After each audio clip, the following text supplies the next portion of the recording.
And we are live once again, ladies and gentlemen. This is Exploring Star Trek Discovery, and I am your host, Average Joe the Average Geek, and with me is one of my bridge crew, Pat Whitehead. What's going on, buddy? No less, man. What a great episode tonight. So this was episode 6, titled Lethe, and it was fantastic. For me, this was Star Trek Discovery's first 10. Like this episode right here hit on every level to me. I'm trying to think of anywhere where it may have misstepped, but there was a lot of really, really awesome things in this episode. What'd you think about it, man? I thought it was cool. It hit all the psychological points. It hit definitely psychological points. Versus Sarek and Burnham,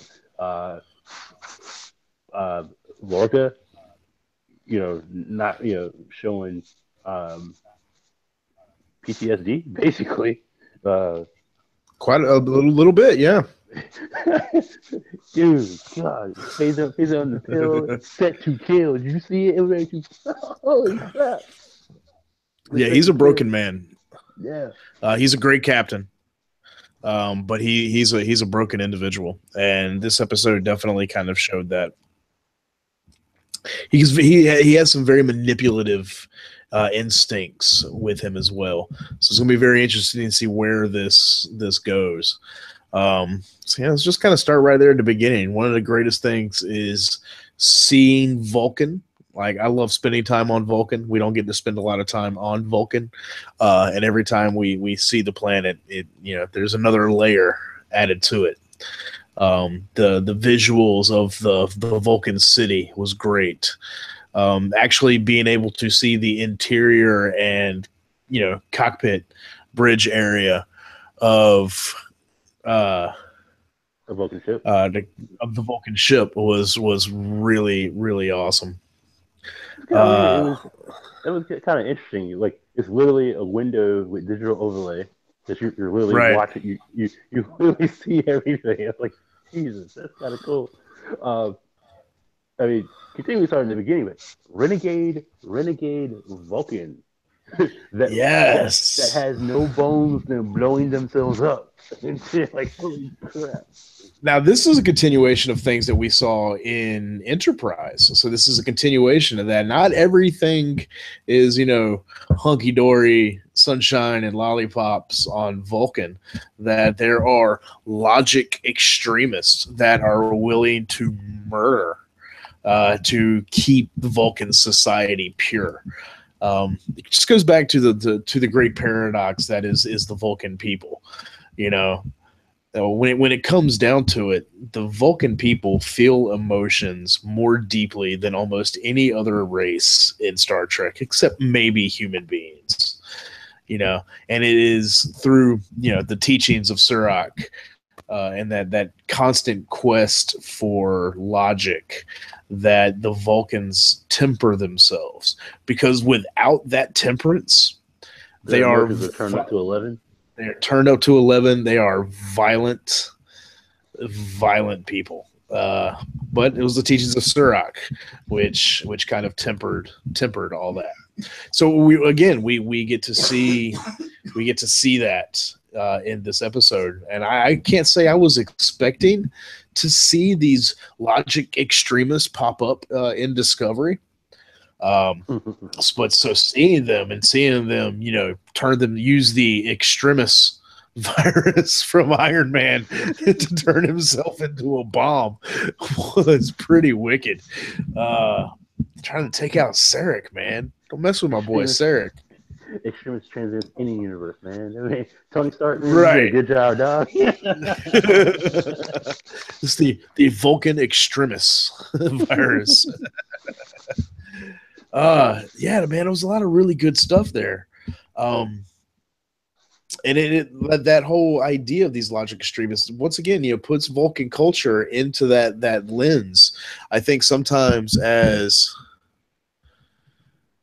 I think sometimes as fans we may have the tendency to view Vulcans as perfect, you know, because we've really only really gotten to know just a couple, like really in depth, got to know just a couple of Vulcan characters. Spock, who's half Vulcan, and we've always seen him struggle with both sides of that coin, and then Tuvok in Voyager, who was just completely unassailable. You know, he is the poster child of volcanism.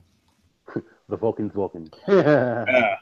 And that's one of the great things. That's one of the things that's always made Sarek such an amazing character is that interplay between, you know, his deep love and affection for humanity, yet his constant drive to be the good, perfect Vulcan.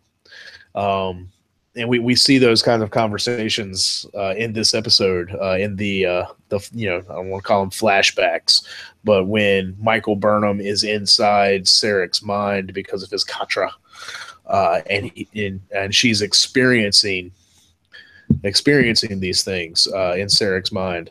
You know, it was really great to see where maybe, you know, Vulcan society doesn't trust Sarek. You know, they keep referencing. Yes, DJ Crispin, Tuvok is so gangsta, as was just mentioned in chat. Gangsta.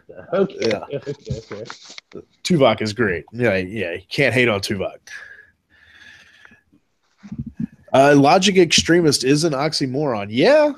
Logic extremist is an oxymoron. But remember that not only are the Vulcans, we're referencing chat where PJ's channel says that, but not only are the Vulcans striving for logic, but remember, logic is the Vulcan religion. You know, they don't worship gods or anything like that. But if you look at the iconography, the texts, the revering of Surak, logic is the Vulcan religion. And wherever there's religion, there are people willing to blow shit up in the name of that religion. Blowing things up again. So, yeah. So, yes, logic extremist. Yeah, and Jude Funny Word posts that Paul got addicted to Vulcan drugs in season 3. You know, we Vulcans. That's what makes Vulcans such great characters. Is that they're not perfect. You know, and that quest for logic and overtaking their emotion is such an important counterplay for Vulcans. This episode was a great exploration of that from Sarek's mind. You know, where when we start, they're having that conversation about Spock and Michael Burnham being denied entry into the Vulcan Expeditionary Fleet. That was great. It was really cool getting Spock, you know, spoken about a lot in this episode, and how, you know, Sarek was given this impossible choice. Like, is your ward going to be? Is your ward going to get the one slot into the Expeditionary Force, or is your son? Because your experiments, your human Vulcan hybrid experiments, we're only taking one. Now you get to pick. So Sarek feeling that horrible choice, and then when he made his choice, Spock to reject it and join Starfleet instead. Seeing that emotion there in Sarek, because yes, Sarek was feeling emotion, you know, because Vulcans do. Yeah. That was the best parts of this episode. It's fantastic. Sarek is. I've always considered Sarek more human than Vulcan almost. In a lot of ways, man. It's the influence. It's the influence of the woman in his life. Yeah. You know, it really is. Yeah. The more he tries to fight it, the more it manifests. Absolutely. And we see every time we've met Amanda and Sarek in future iterations of the story, past shows, but future in the timeline. There's always that pops up, where Amanda's very, very clear,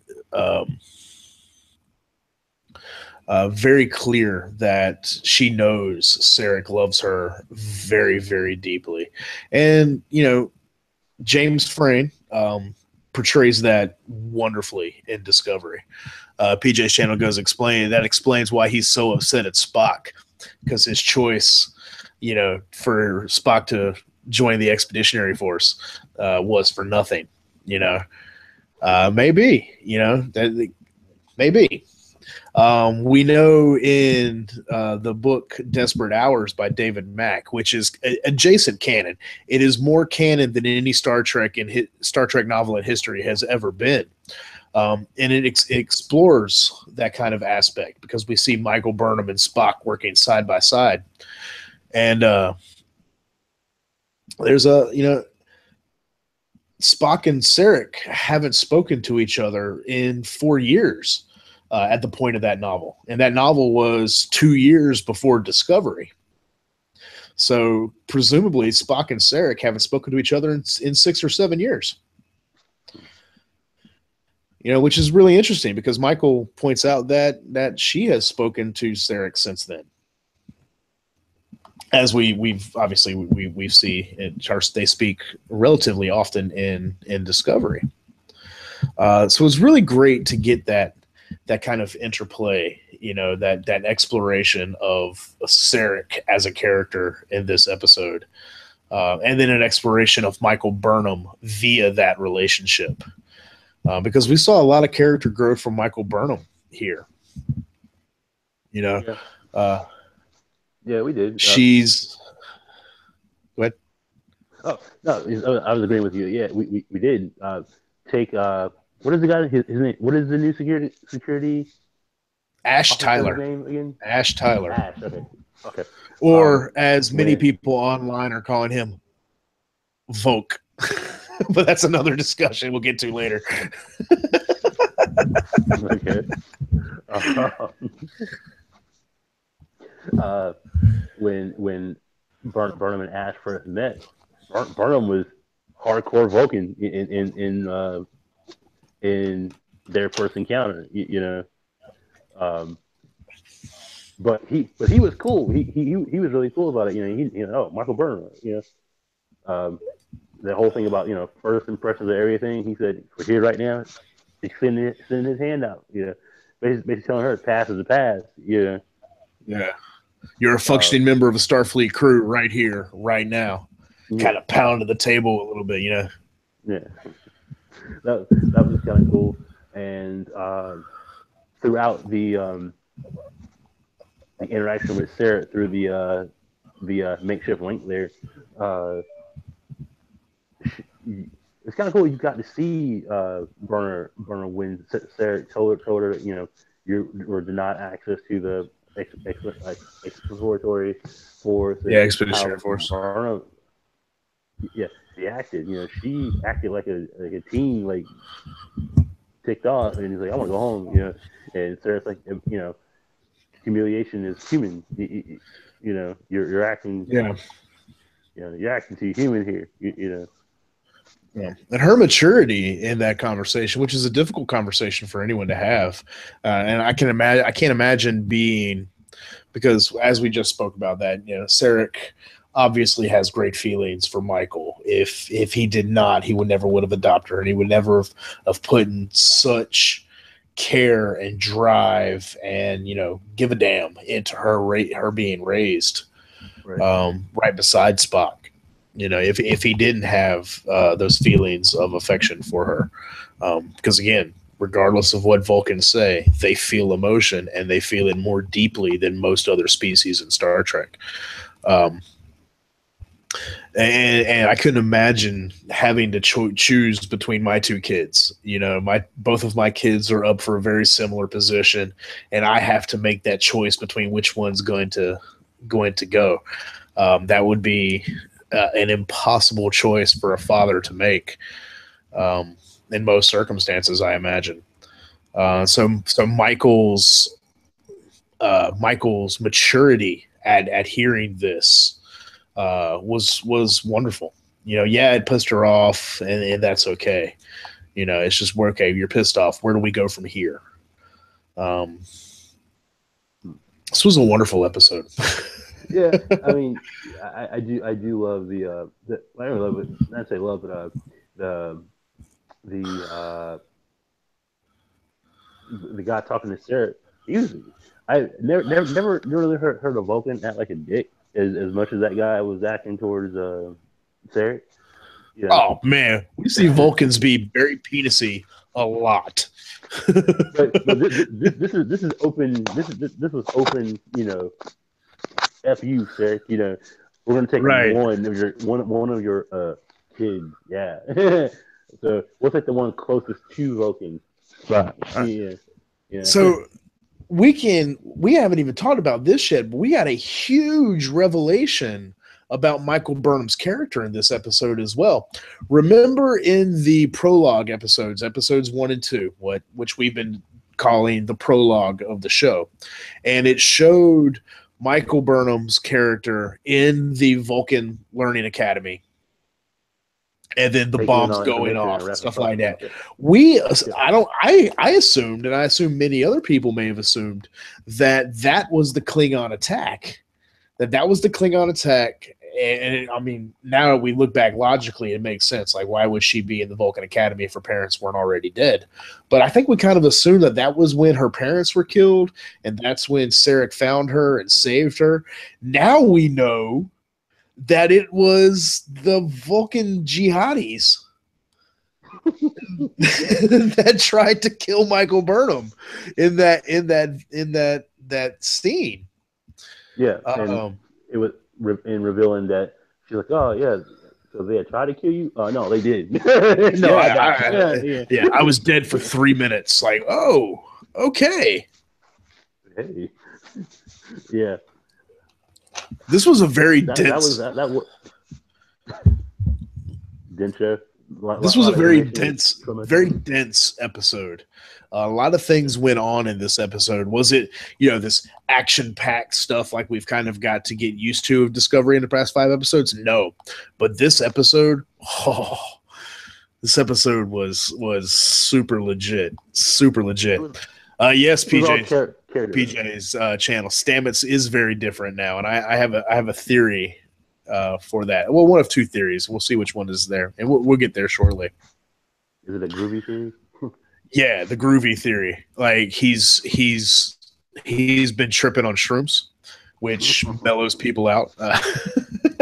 But all right. So we've talked pretty good about Sarek and Michael Burnham, and that was the meat and potatoes of this episode, and that's where the thematic nature of this episode was at its strongest. Is there, because we finally got to get inside Burnham's head for a little bit. She's been very standoffish, and although for me she's been a great character, for a lot of fans out there, they're having a hard time relating to Michael Burnham. And if you don't relate to the main character of your show, there's a fundamental disconnect there. And I really hope that this episode goes a long way of changing that. That we are, like, at the very end of the episode, when she just kind of like shakes her head for a second, puts a smile on her face, and reintroduces herself to Ash Tyler. When he's like, "Oh, you're just being human," and she's like, "Damn. Well, I guess you're right. I am being a human being. Hi, how you doing, Michael Burnham?" We're seeing this growth in Michael Burnham, which is awesome, which is great. Well, I think fans may be having a disconnect with the show because the majority of Star Trek shows have been based on the ship is the main star, the captain is the secondary star, and then everyone else around it. Yeah. This time, the ship is the main star. Discovery is the main star. However, in a lot of ways. Yeah, a lot of ways. However, we're not focusing on Lorca is there. He is a character. He's a part of it. But it's not his baby. This is about Burnham, and it's it's flipping the narrative. It's kind of flipping the narrative, and that's Yeah. something that people having a hard time with. This is a Star Trek show that's being told in a way that is unlike any other Star Trek way any other Star Trek has been told.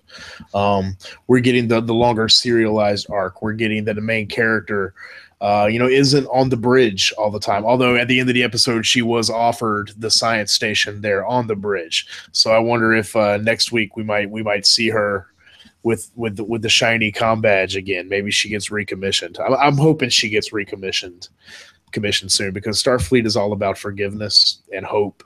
And you're not a slave to your past. You're not a slave to the mistakes that you've been made.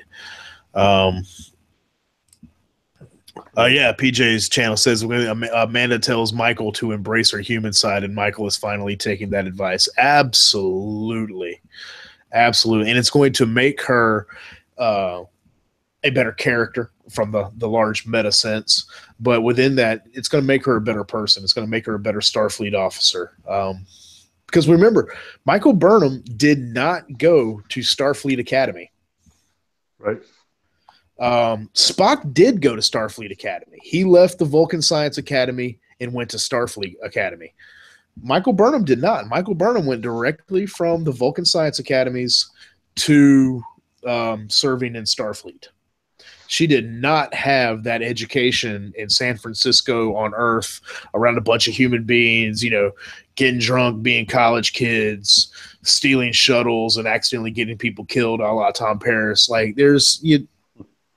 She didn't have that experience. She went directly from, I'm one of the best non-Vulcan Vulcans, to serving under Philippa Georgiou. And then we found out some information in Desperate Hours as well about her and Saru's relationship. Saru doesn't like her, and Saru hasn't liked her for years because she jumped over him. He was the logical choice for Philippa Georgiou's first officer, and Michael jumped him. Yep. And it rubbed him raw. So I want to see more exploration of that character, and I want to see. Oh man, this episode was just so dense. All right, let's switch gears and let's go to some other really cool things about this episode. Lorca. Lorca is an awesome, broken yet awesome man. That's a manipulative dude, man. At the very end, and I didn't even catch this. My wife caught this, actually. We're sitting there watching the episode, and, I said that, just had the conversation with Cornwall, and he slept with his admiral, which is all kinds of breaches of Starfleet protocol, but, fuck protocol. All these, these things, and Cornwall, it's like, I'm going to take your ship from you. When I get back from this, we're going to talk about you stepping down, and then we're going to figure that out, and then maybe we'll get you back into it again. And she gets kidnapped by Klingons in a gloriously brutal scene, and his response was, "We have to go to Starfleet. We have to do this." And even Saru was like, "But Captain, we usually we think outside of the box in these situations. What are you doing?" And Lorca's like, "No, Discovery's too important." And I'm like, oh, man, she done got in his head, and he's gun shy now. And then my wife is like, no, he wants to keep her there because as soon as she comes back, he's losing his ship. And I'm like, damn, I didn't even think about that. I didn't even think about that. So I see, Claire, I don't believe Lorca's from the Mirror Universe. I just think he's a complex character, and he's the most complex captain that we've had in Star Trek. Usually, the captains in Star Trek are very cookie cutter, very "this is what I am." They're very Picard. They're very Kirk. They're very Janeway. We are Starfleet. This is what we do. Yes, Lorca's a different creature. Really rules. As long as I get it done. That's how he is. So. Yeah, Lorca is ice cold. He's definitely suffering from post traumatic stress syndrome. I think we can Mhm. say that he is suffering from PTSD, and it has manifested itself in violence and lashing out. And he needs help. He I needs mean, help. did you see how fast he got that gun from got that phaser and had it pointed and just on her? And I blinked and it's like, holy crap! Yeah, exactly. And that is a you'll see that story trope being used quite often in military tales of the individual that has seen battle and seen war and seen death and can't ever just allow himself to relax. Because we see it all the time in movies, where somebody's awakened and they flip over with a knife or something. And they're like, oh, whoa, whoa, whoa, whoa, whoa. And they have to stop themselves. Yeah, So I definitely feel that that's what's going on with Lorca right now. Do I think he knows he's being as manipulative as he is? No, it's probably a lot of that's probably subconscious. It's hmm. just things that he's doing to protect his crew, to protect himself. Um, so we don't have another situation like the Baran, Yeah. which I want to know Well, more about. I want to explore the idea of what happened on the Baran more. Because at the end of I last episode, he's like, yeah, we all choose our pain, and I choose mine, so I don't forget. yeah, I think we'll get more of that as this goes on because the admiral's captured, and I don't think looking at the preview of next week's episode, there ain't we're not going to see her for a minute. Right. So they're not going to go after her for a minute. So um, uh, I feel like that plot point will be fleshed out a little bit more. Um, huh. Yeah, he is gunshot. He is scared. If I go get her, yeah, I'm gonna lose my ship, dog. This is gonna suck. Yeah. Yeah, Yeah. He's not scared to go get into a fight no, by any shape, shape, or means. And we see him working that phaser rifle at the very beginning of the episode. I mean, he's a stone cold. He's a yeah, straight special forces soldier, which is unlike any captain that we've got. I think maybe the closest we've seen to a captain that is just completely unafraid to get in there and get dirty is Cisco. yeah. Uh, but Lorca's a badass. Lorca's a badass, and he's got a lot of character flaws. But it makes him an extremely interesting character. And Jason Isaac's portrayal of Lorca is so good. Jason Isaac is one of the best living actors today, hands down. He is so good in every role he does. Uh, So the last scene, after he had that talk, is him looking out in space. Camera pulls back. Phaser is like right there at his back, and it's just like, Jesus, man, yeah, you were gonna pop your first officer if you won't careful. oh, man, I I don't know what to think about that. To me that's symbolic of him always being at red alert. You know, not even at Yeah, yellow alert. Like his shields are always up, his phasers are always primed, and he's got torpedoes in the tubes at all moments of every day, nonstop. hot ready to And roll, man. yeah, and it's causing some issues, where some of his senior crew don't know what to think about it. We see the thing Stamets has said in previous episodes about calling Lorca a warmonger, which I don't necessarily feel is true. I don't know. I don't think Lorca's a warmonger, but I don't think he's afraid of fighting a war. That's for sure. Oh yeah, as, as we saw with finding out that Sarah where Sarah was, and he was all ready to go. Admiral comes in, it's like, what? He says, "All right, cool, we're gonna go get him." He's like, "Hold up, Starfleet's already working on something. Yeah, by the time you guys work on something, dude, be dead. We got it. Yeah, yeah, yeah. And he's already just jump in and yeah, you know, risk be damned basically with that dude. Again, like I said, Right. as long as the job is done, don't care how it is done. Got Yeah. got to break a few eggs, as they say. That's true, and he isn't afraid of throwing the carton of eggs against the wall. That's for sure. But Let's see other great things we can talk about tonight. Let's see. Okay, the holographic training simulation was awesome. It kind of took me by surprise. I'm like, whoa, this is way early for holodeck technology.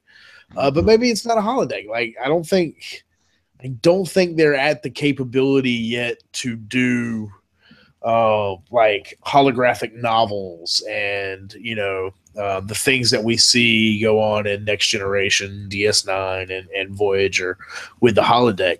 So I think this might be like a step towards that direction, where it's you're not going to get like interactive characters and such like that, but you can get holographic targets and displays, and you can get like Star Trek laser tag with the scores on the back of the rifles, which was really cool. Reminded me of going to Myrtle Beach and playing some laser tag or something. That was fun. So that was really cool, and seeing Lorca and Tyler go through like some SEAL Team 6 Spec Ops, like old school Starfleet Makos. Clint and That Paolo. was really cool, and it makes me really, really want one of those phasers, phaser rifles. You see me, yeah, on our little private chat for the show. We were talking about the phaser rifles, how the phaser rifles, they've got the Picatinny rail system at the top, they've got the extendable stock, they've got the adjustable foregrip, and I'm like, like the gun nut in me is like, I require this.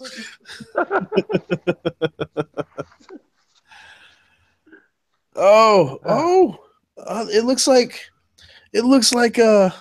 part of our bridge crew just logged into chat. Mr. William 5000 Forever, I see you.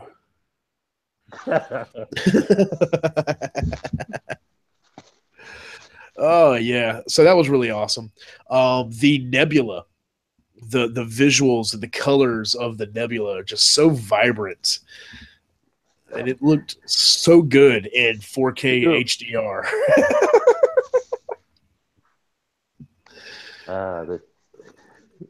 The nebula looked like Jubilee's towers just blew up somewhere, man. I said bridge, Will. I said bridge crew, Will. Thank you, sir. He says, bitch crew, LOL. Bitch crew. That's funny. You said it, man, not me.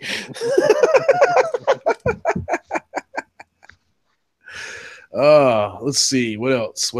Okay, let's talk about Stamets. Stamets has been high on mushrooms for a while now. And then every single time they make a jump, he just gets more and more just like, whoa, like, dude, like, this is like the most chill thing. Like, yeah, cadet, it is fucking cool. Like, yeah. Well, yeah, especially when you're talking about the science of the makeshift the makeshift Vulcan link, how excited he got about it. Yeah. Like, he was hyped. He said, "Let's do it." Yeah. Like, oh, what happened to you, dude? Now there's a couple of theories, and I'm kind of curious as to where the people in chat stand on this. So y'all sound off and let me know. Do you think Paul Stamets' change in personality is A, because he's been tripping on shrooms, or B, he's already switched with a mirror universe counterpart? Ooh.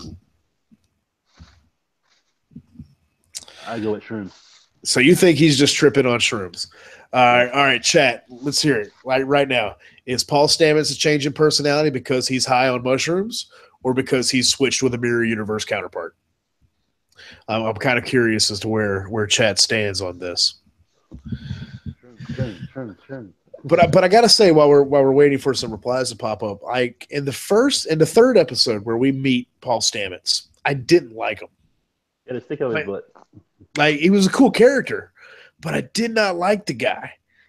Like you can acknowledge that a character's cool and not like the guy. Like I was like, man, this dude's a penis. he's a dick, and but every episode that progresses, I'm like, all right, this guy's cool. Like I'm starting to really like this guy. He is the most like he's very kind of down to earth. He's not afraid to let you know his feelings on a situation, and that stick is getting extricated bit by bit every episode. It's loosening. There it Yes, is. yes. So I'm now a Paul Stamets fan. Good job. And Anthony Rapp is in one of the Facebook groups, the unofficial fan group for Star Trek Discovery that I'm a member of, and I share this video on, and we get a lot of our viewers from. So in the off chance that he actually sees this, good job, man. Well done, sir. Good character.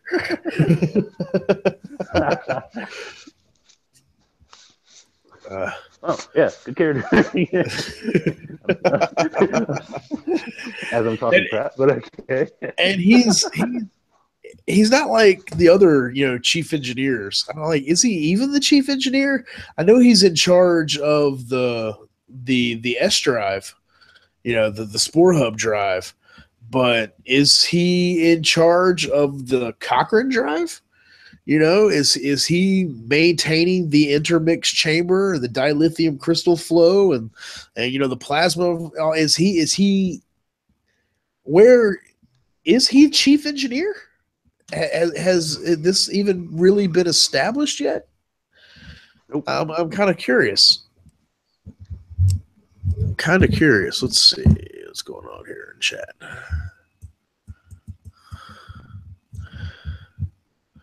See, they're just chatting away over here. Then I ask a question, want some feedback, and everybody just gets quiet in chat. So maybe eventually we'll get an answer about how they feel about Stamets, high on mushrooms or mirror universe. If you're watching the replay of this on YouTube, leave a comment down below. I'm very curious as to what you think. Is he just a shroom head? Is he Mr. Grateful Dead in space, or is he mirror universe flip out? I think there's evidence to go either way. I really do. Oh man, let's see. Other outstanding things in this episode. I'm finding myself a fan of Admiral Kate Cornwall. She's really, or Cat Cornwall, excuse me. She don't fuck around. Well, unless she's fucking around, but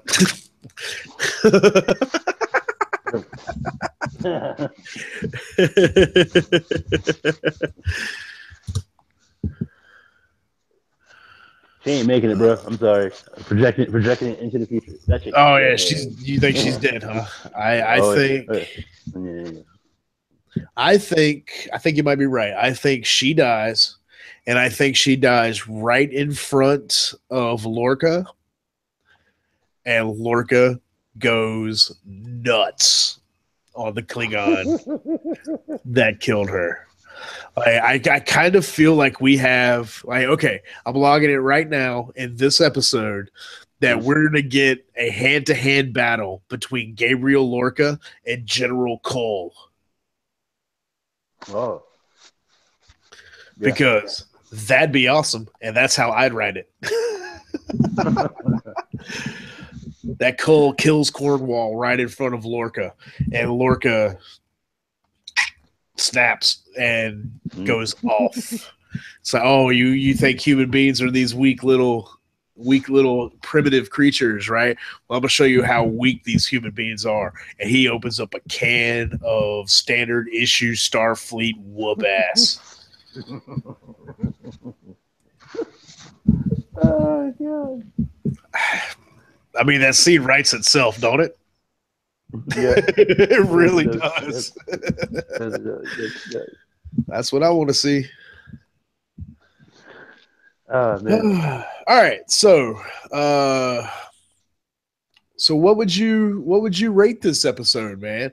A 1 being Spock's brain and warp 10 salamanders, a 10 being City on the Edge of Tomorrow or The Inner Light. Where would you rate this episode?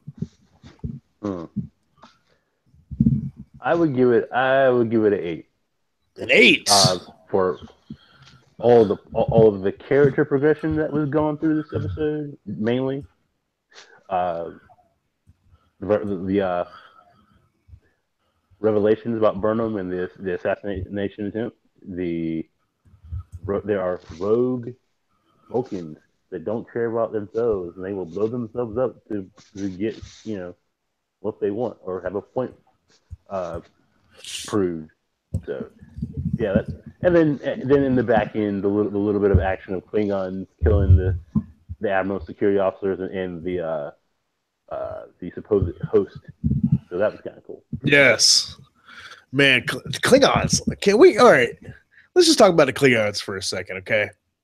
Like, we're not going to retread the conversation with the makeup effects or whatever. Or that conversation is old and tired right now. Let's just talk about the Klingons in general. These Klingons, they are not fracking around at all. They will kill you. Cut those dudes. Yeah. And they will eat kill you. Everybody around you. Yeah. They will kill you and they will eat you. They believe they believe in the scorched earth effect. Screw it. take you, your sister, your mama too. You know what I mean? So. Well, I think when we look at the Klingons from Next Generation era all the way up through Deep Space Nine, when relationships between the United Federation of Planets and the Klingon Empire have normalized to a great degree, where they've developed an understanding of one another. They've exchanged cultures a little bit, and it's not, butt heads. That view of the Klingons may have softened quite a bit. But in this era, they're violent. They will murder you, and they don't care. Yeah. They are the bad guys. As when they in the 1960s, when the characters were created, they represented the red threat, the Russian barbarian kind of idea. That's what the Klingons were, and that's what they are again. That's awesome. Like, these Klingons are really cool.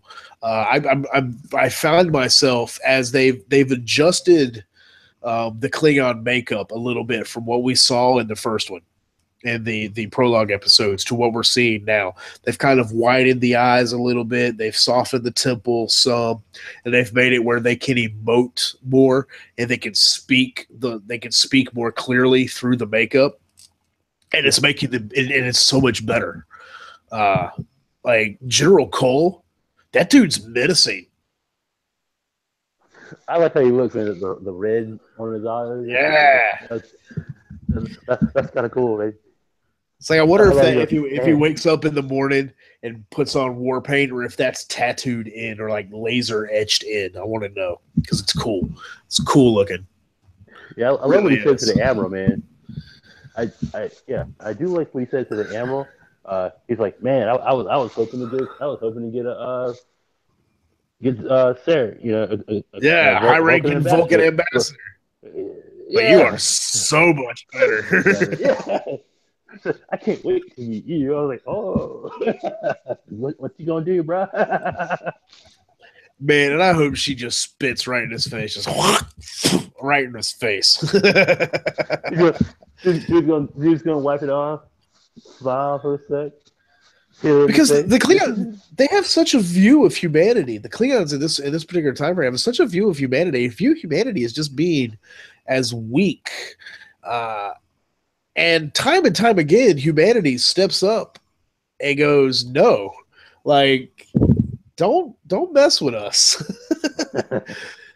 That's one of the constants of in all of space, science fiction and space fantasy and these kinds of stories, even in like fantasy tales like Lord of the Rings and Dungeons and Dragons. Um, Humanity isn't the fastest, the smartest, the strongest race, but they're the most versatile. And the moment you underestimate humanity is the moment that they have destroyed you, that they have beaten you at your own game. And utopian future aside, and what Star Trek is, this quest for hope, that theme for humanity is still very, very present. Very, very present. Yeah, I So mean, humans are resilient. And sci-fi and fantasy shows like you said shows the resilience of human beings.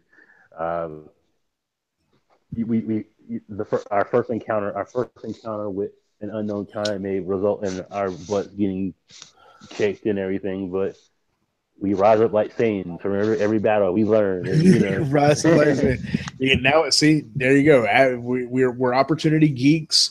There's a Dragon Ball reference there for everyone. Humanity's going to get that Zenkai boost.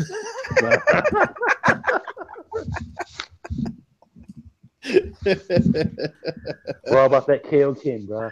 Right. Uh, Man, this was a wonderful episode. Michael Smith in chat gives this episode a 9. I think 9 is a very good score. And I'm going to give it, 9.5. Like this episode is it for me, man. I'm so it was so in love with this episode. It was so why the 9.5? Why not go for the full blown 10, man? Mm-hmm. Because you have to have some standards. Like if everything gets a 10, the 10 becomes meaningless. It's like an IGN video game score. Like I think all the gamers in chat know exactly what I'm talking about. I would say like an X-Play score because they back in the day they rarely gave something a 5. You know what I mean? Right. Yeah. So, But I mean, 9.5. This episode was as close to perfection as you can get, and me too, Steven. It has been my favorite episode so far, and of course I'm fanboying out. I'm gushing, and guess what, everybody? I don't care. Like you're a mark, sir. You're a mark. I am full on Star Trek Discovery mega nerd. Like, yes, I love me some Discovery. Like S Drive, all the things. I'm such a big fan of this. I'm such a big fan of this. And well, we've talked about everything, and we've pushed this to about an hour, and we're going to start rambling on and repeating ourselves 1,000 times now. So we'll begin wrapping this up. Final thoughts on episode 6. Lethe, sir. Episode 6 was good. Like I said earlier, this episode was all character development, and it was great. So. Yeah, I agree wholeheartedly. We got characters. We got Michael Burnham breaking out of her shell, which is great. We got to see Vulcan. We got to get into Sarek's character, which is awesome. Michael Smith says every week this show gets better and better. I'm now dreading the end of the season. Yeah, me too. because I like We're doing 6 this episodes show. in, guys. I like well the first half of the season is going to end at episode 9, and then it's going to take a break over the holidays and come back in January and finish out the next 6 episodes of the show. Well, Um, it doesn't mean this show should end. We can always do it. We can do some mid season stuff. Rate a lot. We can count down the best. Yada yada. Whatever. The show doesn't have to end. You don't have to be all sad. Yada yada. yeah. Steven goes, I know you guys discussed this already, but I did such a fist pump over what Sarek said about Michael and Spock. Says so much about the relationship. Absolutely. Absolutely. That was the meat and potatoes of this episode. And we've already been told that we'll never see Spock in this series. And that's okay. We don't have to see Spock. But we have to acknowledge his existence. Because Spock, the story of Spock is going to give us a frame of reference for the Michael Burnham character, especially when dealing with Sarek. And at the end of the episode, when she like very defiantly looks at Sarek and goes, well, we will talk about this, father, and then walks out. I'm like, oh, ooh, she dropped the father bomb. Like that was her human side kicking in full drive, dude. Like, yeah. Because Amanda don't talk to Sarek like a Vulcan.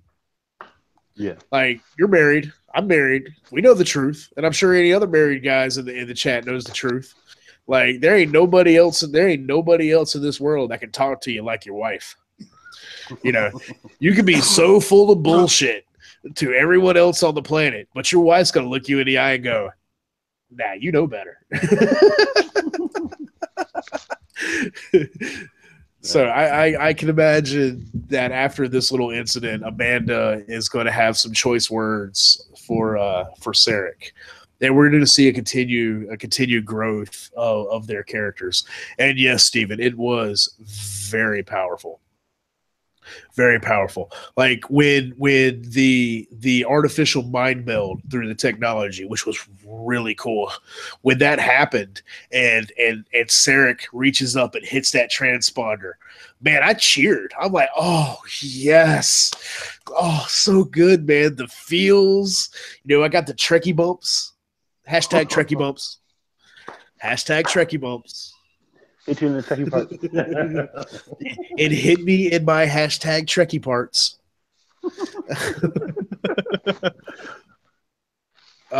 So good. So good. And that's why this episode scored so high for me. So, yeah, great stuff. Great stuff. I'm so excited for next week because next week, dude, we're getting a spatial anomaly episode. Like time loops. Like time loops and aliens. Yes. Yes. I'm so happy. Oh, but look who returns then. Harry Mudd. Like, bring Rainn Wilson's Harry Mudd into everything. 2 lunatics on one bridge. Look out. Yeah, Michael Smith, you might be right. Oh, fantastic. Like, man, next week, bring it on. Like, I can't wait. That being said, we're going to go ahead and wrap up this episode. I want to thank the chat for participating. I appreciate it, y'all. Y'all are awesome, and y'all help bring this little Star Trek discussion show thing to life. Thank you guys very much for watching. And thank you guys that are watching the replay. We really appreciate it as well. If you like this episode, go ahead and hit that thumbs up button. It takes like 2 seconds. It really helps us out a lot. It kind of bumps us up on the ranking. More people view. The more people that view, the more likely we are to keep continuing this. We'll be able to make things better as we continue on. Like, my camera really sucks right now. I had to use the old laptop because the new laptop is currently indisposed. So this stuff going on right here, it's just but that's neither here nor there. So go ahead and hit that like button, everybody. Hit that subscribe button too. It takes 1 second. Boop, subscribed. It's awesome. We're making that big push to 500. And Yeah, comment below. What did you think about this episode? What did you think about our show? What do you want to see in the future? What was great about this episode? What did you not like about this episode of Star Trek Discovery? And we will talk to y'all again very, very soon. I am your host, Average Joe, the Average Geek. And of course, the only member of my bridge crew that can make it tonight. And court marshals all around, Pat Whitehead. Thank you, sir. Always, man. Yeah. And we will talk to y'all again next week. Y'all take it easy. Live long and prosper, y'all. Live long and prosper.